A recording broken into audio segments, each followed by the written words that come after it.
Hey guys, this is Miriam at High Life Auto. I am out doing a video test drive on a 2006 Chevy Equinox. If you've never been on my video test drives before, the way it works is I drive the vehicle on video and I tell you what I see, hear, think, smell, and feel to give you the best indication of being in the driver's seat without actually being in the driver's seat. I'm not a mechanic and this is not meant to be a 182-point inspection. Rather, it's meant to be a sneak peek into how the vehicle drives and any potential issues I notice as we're going along. So take a look around the vehicle, take a look under the hood, and then we'll go for a drive. And I have driven this one from the other lot to this one, and that is about the extent of it. So everything else we will figure out as we go. So here we go. 2006 Chevy Equinox. Body's not bad. You've got a little bit of rust right there on the rear wheel well. These rear tires are wheel bar. Probably about 30% on the rear tires. The front tires are probably about the same. And it looks like they're all matching tires. Oh, the back end looks good. This is the all-wheel drive version, which I didn't realize, so that's kind of cool. I think my doors are locked. So, let's try unlocking my doors. Unlock. And then here's the inside. It's been detailed. It's in pretty good condition. You've got normal wear on your leather. I mean, it's almost 20 years old. You're going to have that. But for the most part, it's a really nice-looking vehicle. Here. Okay, I still can't get this open. So, what that means is that either it's not unlocking with the power lock and there's some issue with the power lock, or there's some issue with the door. I don't think there's an issue with the door, just when I pull on it, I feel the resistance that I should feel when I'm opening a door. Well, that doesn't really mean anything, but that's kind of where I'm leaning. I'm leaning towards a unlocking issue.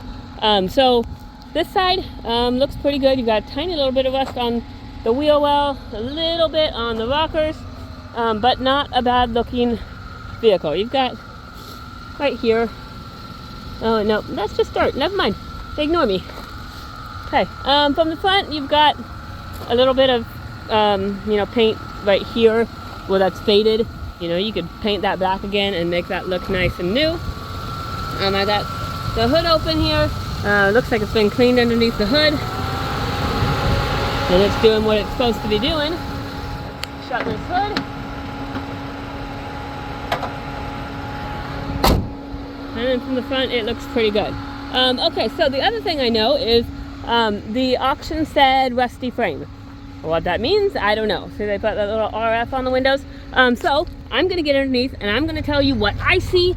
As always, we expect for any vehicle that you check them out yourself, but also especially with vehicles with a rusty frame, we expect you to get under here just like I am and see what you see. All I see right now is surface rust, and there's rust on the rockers. That's probably your worst rust right there, but that's rockers, so it's not really a huge issue. It's not really frame, so this is just surface rust. So I don't really see anything on this side anyways that would constitute something I'm concerned about. But like I said, get under, look underneath. Maybe you're skinnier than I am and you can get farther underneath there. A lot of times dealers, they want to cover their butt, and so they'll announce everything just to cover their butt. This is on the passenger side again. Got rocker rust. But I don't really see anything on the frame.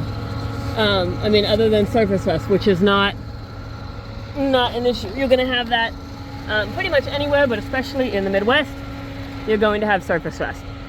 So that's what I see. Take a look at it, see what you think, and just see if it's something that you're okay with. But just so you know, the auction did tell us rusty frame, and we'll tell you that there's a rusty frame, and we'll just go from there.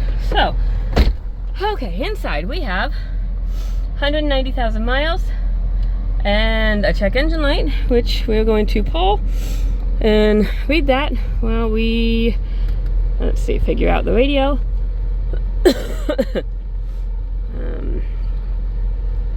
I always go to one station because I know that station comes in. And so then I know if I've got good radio. Alright, so So we've got radio works. And let's see, I've got, I turned the AC on, and it is blowing out considerably cold. Maybe not ice cold, but I also think that it probably does need a charge before the summer, because when you switch it to recirculation, which I think is what you're supposed to do when you turn on the air conditioning, it flashes. And I think it flashes when it doesn't have enough pressure in there, which means not enough fluid. So I think you're probably gonna need, you know, some Freon in there, a can of Freon, whatever. But the AC does seem to be blowing decently cold. Probably, you know, when you get to your 100 and some odd degree days, it's not gonna do the trick. So, you know, get a can of, I think it used to be $6 Freon, but now it's probably like $9 Freon. We've got heated seats. My lights come on. I'll tell you if mine works. Passenger side, we're just gonna assume it works because the lights come on. If you can't find the windows on Equinoxes, they are here, and the driver's side window goes down. Oh, that's the rear driver's side window. It goes down. Rear passenger side window goes down, and the passenger side window does not go down, at least on this switch. So what that means is, and I don't hear anything, so I'm guessing probably a window motor. That's kind of where I'm leaning towards. Heated seat, my heated seat works. I'm gonna turn that off. I'm gonna turn on the heat for just a few seconds, just to make sure that it works, because it is too hot to have it on. We'll go back to our check engine codes, and we have PO36, heated O2 sensor, heater control circuit, 54, heated O2 sensor, 171, system 2 lean, 36. So those are all exhaust codes. Heated O2 sensor, that's in your exhaust. So you've got something not reading right 90% of the time. That doesn't mean anything, but some people, they don't want check engine codes on, and so it's just something that you have to address, and it'd probably be some O2 sensors would be my guess. I tried using, on another car, I tried using like those cleaners and exhaust cleaners and stuff. They don't work, so don't waste your money. I wasted my money for you. So just if you're, you know, if it's something you want to fix, then, you know, talk to a mechanic, but, you know, odds are you're going to be looking at your O2 sensors. I've got my heat. My heat is on. Now I'm going to turn that back off.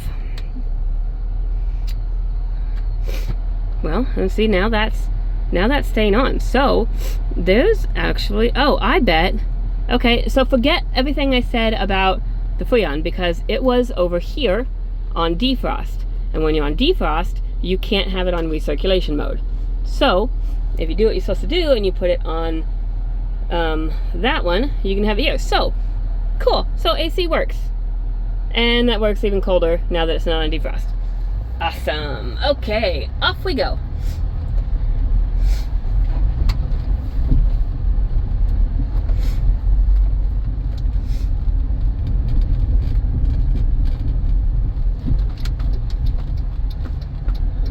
Okay, walk it through here before someone comes behind me. Alright, it's got good acceleration. It's driving smooth. I think it pulls a little bit to the right. I just feel a little bit of it's tightness in my steering wheel, like it wants to pull and I'm not letting it pull. So whether that's, you know, a little bit lower tire, I don't remember. I think maybe that one was a little bit lower, but I'm not 100% certain. So a little bit of pull to the right. I'll check the tires and, you know, see if that's a thing, but otherwise, you know, it could be a tire, it could be an alignment, it could be, you know, I don't know, it could be a brake. There's so many things it could be. It's not jerking you, it's just, you know, it's not when you're going to turn your cruise on and then take your hands off the wheel and take a nap. That's not going to be this one. But it's driving very well. I don't hear any suspension noise.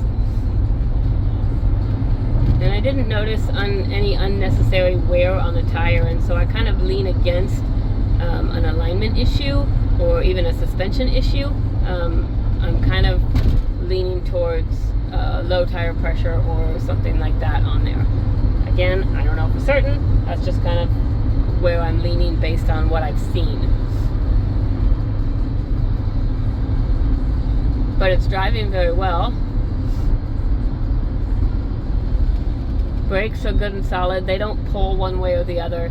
And again, so I don't think that pulling over there is a brake. Just because when I push on my brakes, it stays going straight and true. So there's that. I'm gonna do left turn signal works, right turn signal works, windshield wipers work, windshield wiper fluid works, horn works, and let's make sure this is off. I don't know if that's off or not. And then we'll try our cruise. Get going here, and let's figure out our cruise. Let's see, cruise on. Oh, my windshield wipers are still on. How do I turn those off? Okay, not that way. Maybe that way. Okay, and set. Cruise on. And set. I don't see any button or anything that says my cruise is on, except for this light right here. But I am cruising right about 50 miles an hour, so cruise works. So overall, oh, I've got a sunroof. Let's check out the sunroof after I get around this curve.